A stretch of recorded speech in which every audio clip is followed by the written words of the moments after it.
कैसे हो? उम्मीद करते हैं आप सब बहुत अच्छे होंगे। दोस्तों, कल मैंने आपको बताया था मृदा अपरदन को रोकने के लिए क्या क्या करना चाहिए, इन सारी चीजों को हमने बताया था। तो आज बिना देरी किए हुए आज का टॉपिक मुख्य रूप से जो चर्चा होने जा रहा है, ये टॉपिक मुख्य रूप से आपका बताने हम जा रहे हैं आज का क्या, जैव चक्र। जैव चक्र उसमें भी कैसा, रसायन के साथ।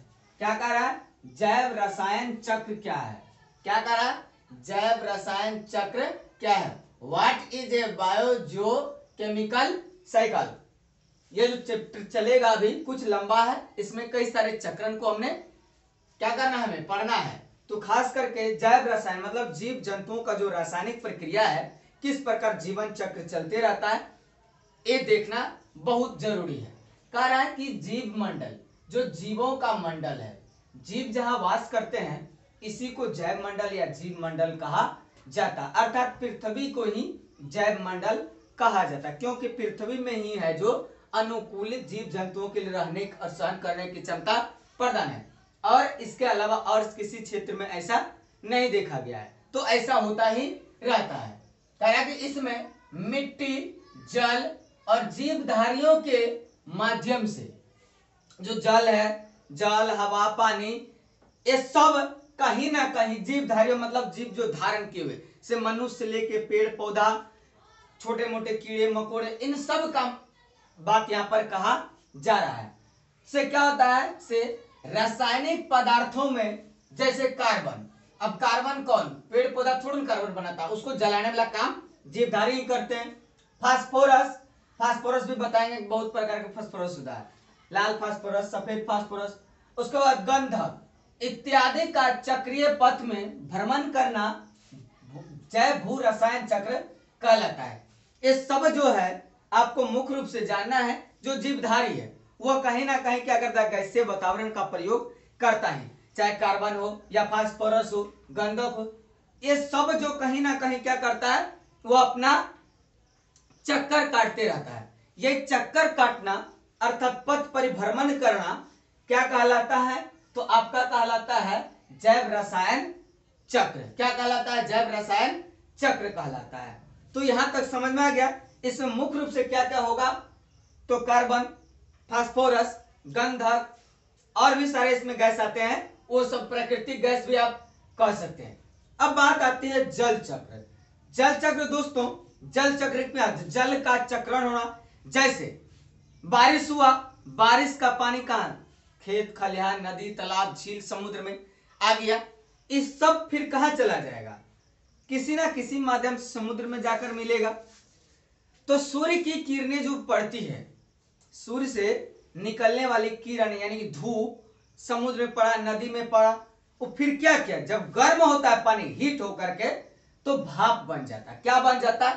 भाप बन गया। ये भाप बन करके ऊपर उठता है। क्या उठता है? ऊपर उठने की प्रक्रिया करता है। ये जो ऊपर उठने की प्रक्रिया फिर क्या क्या, पहले बारिश के माध्यम से जगह जगह आया, फिर जगह जगह से क्या क्या, कहीं ना कहीं एकत्र होकर के नदी, झील, तालाबों में होते हुए सूर्य की रोशनी के जरिए वाष्पित होकर के फिर आसमान में चला गया। मतलब जहां से आया फिर वहां पहुंच गया। यही सारा प्रक्रिया तो जल चक्रण है ना, कोई अलग है, कुछ नहीं अलग है। तो देखिए क्या कह रहा है इसमें, जल ऐसा प्राकृतिक पदार्थ है जिसको जीव मंडल के सभी जीवधारी जानते हैं।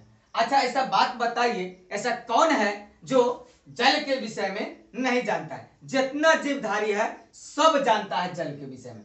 क्या बिना जल के विषय में जाने हुए को भी कोई रह सकता है? नहीं रह सकता, क्योंकि जीवधारी को जीवन जीने के लिए जल ही तो एक साधन है। क्या बिना जल के हम लोग जीवित रह सकते हैं? तो नहीं रह सकते। इसको हर जीव को चाहिए, छोटा से लेके बड़ा तक। क्या बिना जल के हम लोग जीवन जीना मुश्किल है? जीवन जल है तो जीवन है, जल नहीं तो हम नहीं। जल है तो कल है, जल है तो कल है, नहीं जल तो नहीं कल। ऐसा भी, कल मतलब चापाकल नहीं, भविष्य, ये पर फोकस करता है बातें। करे ये तीन अवस्था में पाया जाता है। एक ठोस अवस्था में जब बर्फ बना देंगे तब, जब जमाया जाए तो ठोस अवस्था में क्या हो जाएगा, बर्फ बन जाएगा।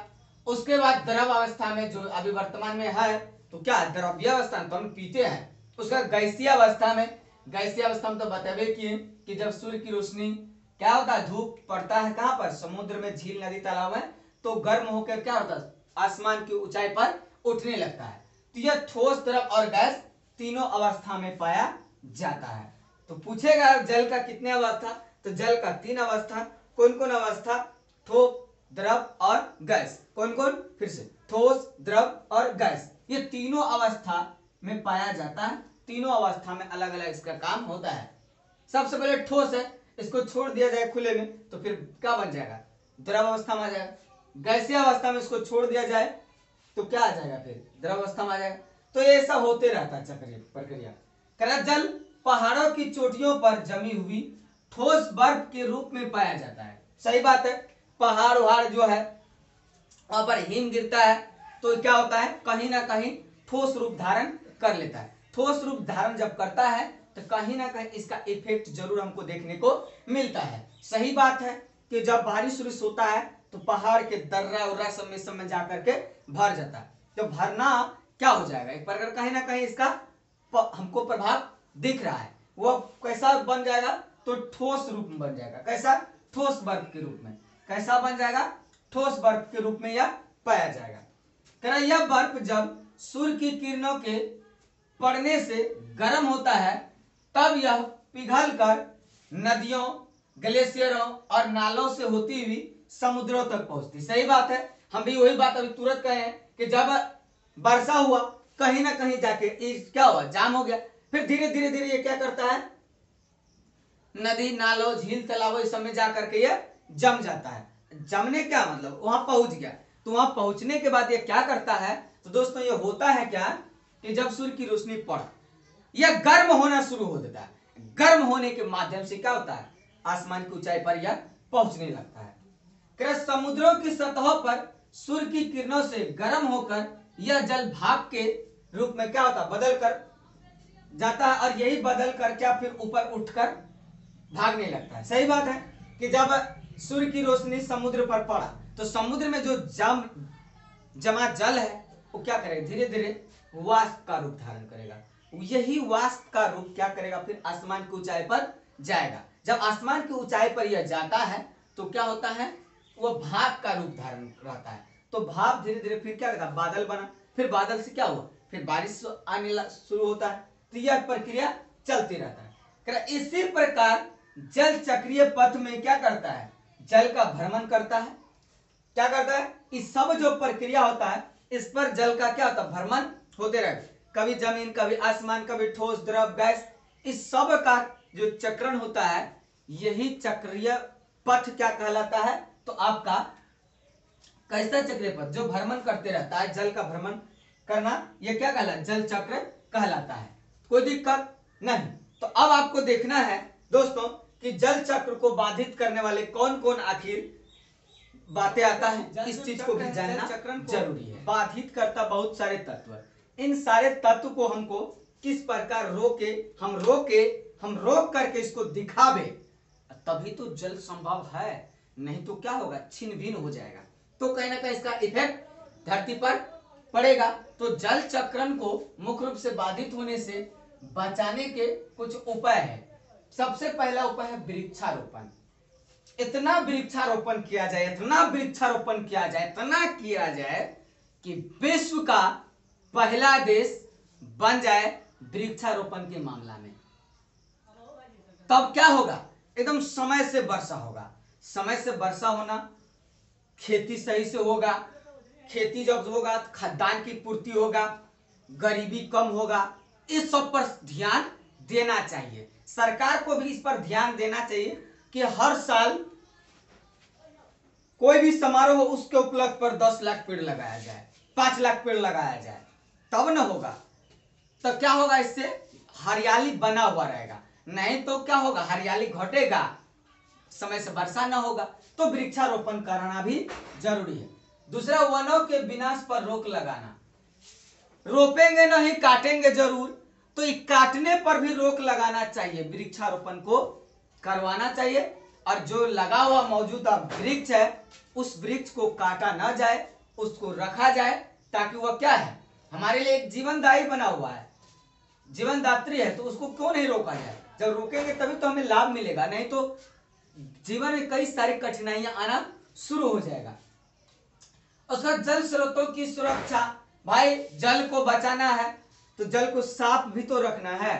अब देखिए नल जल योजना सबसे बेकार की योजना चल रहा है, तो इस पर भी सरकार को कहीं ना कहीं ध्यान देना चाहिए और इस पर मंथन करके उस चिंतन करके उसको रोकना चाहिए, बचाना चाहिए।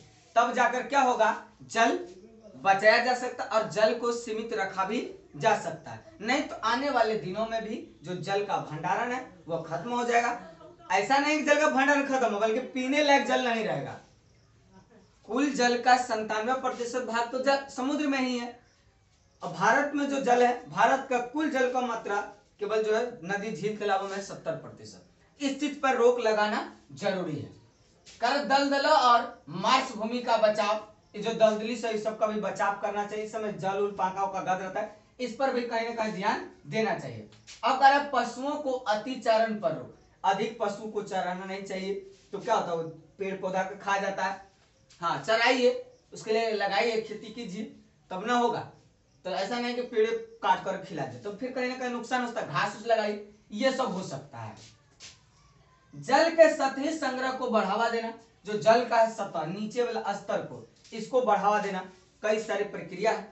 इस सब प्रक्रिया से हम जब करेंगे गुजरेंगे तो जल का स्वाभाविक क्या है, उसका स्तर बढ़ जाएगा और फिर जो धरती पर संकट है, ये संकट से भी हम मुक्ति पा सकते हैं।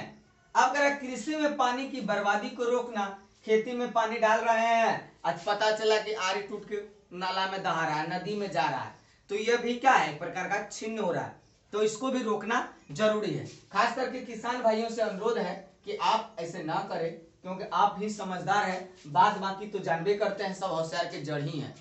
सब राजनेता लोग, ये लोग क्या करते हैं, इन लोगों को कोई मतलब नहीं कृषि से, केवल उसको चाहिए किसानों की आय दोगुनी करेंगे, लेकिन करेंगे नहीं। तो आप विनती है कि आप इस पर ध्यान देंगे तो आप कर सकते हैं, क्योंकि देश का असली हीरो आप है और आपकी सीना 56 इंच का है। किसका, तो किसान भाइयों का। आज का टॉपिक में मुख्य रूप से जल चक्रण के विषय में बताया और जल चक्रण के बाद जल चक्र को बाधित से होने वाले जो कार्बन है इसको भी बचाने के उपाय। तो आने वाले दिनों में आपको जो हम बताएंगे वो बताएंगे कार्बन चक्रण। ठीक, तो क्या बताएंगे, कार्बन चक्र। कार्बन चक्र चलेगा अगला, ठीक, कोई दिक्कत नहीं।